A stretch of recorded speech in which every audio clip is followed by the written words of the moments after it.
In the last lesson, we talked about the ingredients and the types of stock, which is the flavorful liquid that makes up the base of most soups and many sauces. This lesson, which I'm probably going to do in two parts to make the videos a little shorter for you, this is going to cover stock preparation. It's really not difficult to make stock. It is one of the first foundational things that every good cook and culinarian learns. So the first thing I want to cover here is how to prepare the ingredients for making stock. We have mirepoix, which we learned in the last lesson is just celery, carrots, and onions. You want to cut it to size for the type of stock and the amount that it's going to be cooked. Fish stock has a shorter cooking time, and in that case, you would want to do a smaller cut on your mirepoix. Beef stock and chicken stock, they have a lot longer cooking time, potentially even 6 to 8 hours. It's kind of an all-day thing. And so in that case, you would use much larger pieces of mirepoix or even leave them whole. The next ingredient and vocabulary word is bouquet garni or sachet de spices. Again, I don't speak French, so forgive me if I mispronounce these. A bouquet garni is just a bouquet of your garnish there. It's a bouquet of herbs. And a sachet is just a little bundle that is tied up in some cheesecloth. So there's a good photo here on these slides. You would add these to the simmering stock. The heat is going to release and bring out those flavors. You don't add them at the beginning. You generally add them about the last hour because eventually you'll overcook them and you'll lose those flavors. When you're making a white stock is a neutral flavored stock. So this is generally made from beef, veal, or chicken bones. If you're making a white stock, it's a really good idea to blanch the bones first. And this is going to remove little proteins and little impurities. And this will give you a much clearer stock. It's not necessary, particularly based on the type of soup that you're going to make or what you're going to use your stock from. But if you're going to make a really good, really clear stock, then you do want to blanch the bones first. And that's super easy. So you just essentially kind of wash and cut them up, put them in a stock pot, cover them with cold water. You always start bones in the cold water.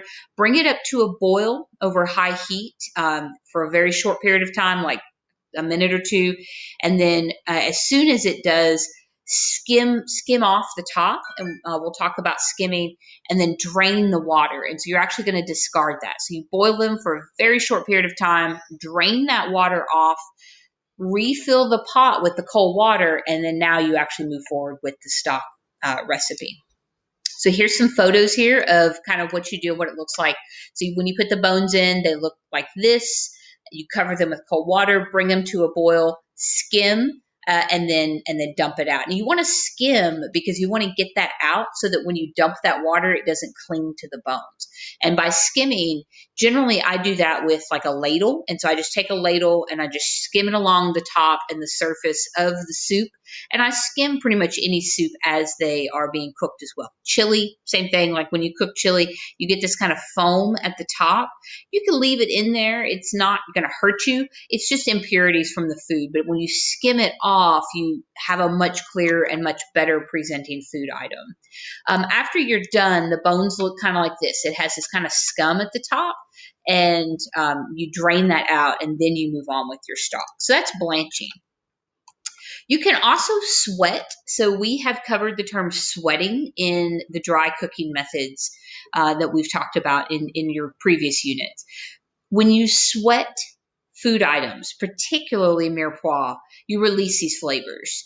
And remember, from dry cooking versus moist cooking, dry cooking develops a whole different level of flavor than moist cooking does. So if you just add water and you cook these vegetables and you cook the bones in the water, you're not going to develop the same level of flavors.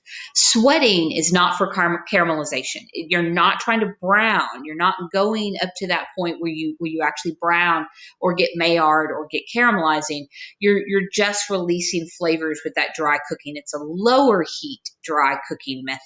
So low to medium heat, you do actually sweat with the lid on.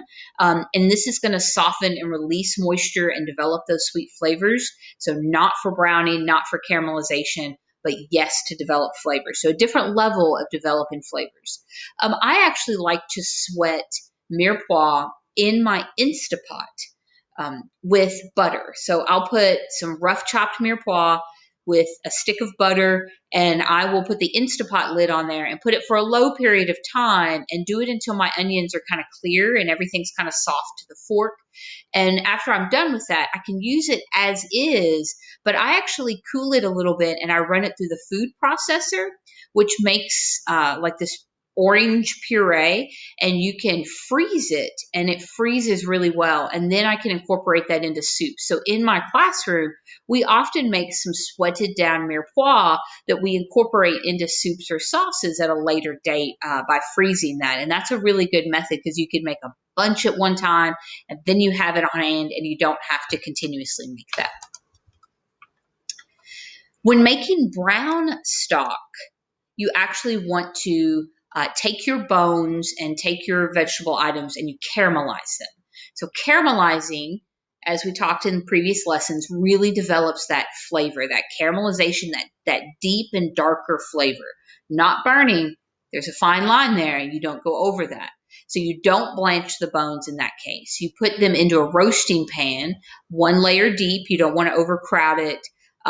You would be better to do several rounds if you're doing a bunch, like in a culinary setting, than to overcrowd your pan. So you roast them for about an hour at 375. So you don't want to roast it too hot. 375 is a good temperature to get that Maillard reaction.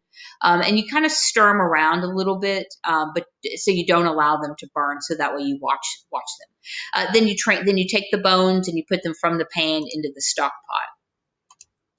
You can, so the caramelizing the bones looks kind of like this. And so this looks a lot like some beef bones that you would caramelize up. The marrow that's exposed is going to get nice and cooked down. That liquid, that fat that's in there, you can kind of use that. After you have caramelized the things, now you have this wonderful flavor agent at the bottom of your pan. And we've mentioned deglazing in terms of the pan, and we'll talk about it again with sauces. So deglazing the pan, you can just after you take the bones out, take a small, hi Maisie, my pretty girl. Yes, she's a good girl. Take a small amount of water or liquid and just pour it into, and you just pour it into the bottom of the pan. And then that's going to get that good stuff off the bottom, and you add that to the stock pot. So you don't want to scrub your pan, but you also don't want to throw away that flavor.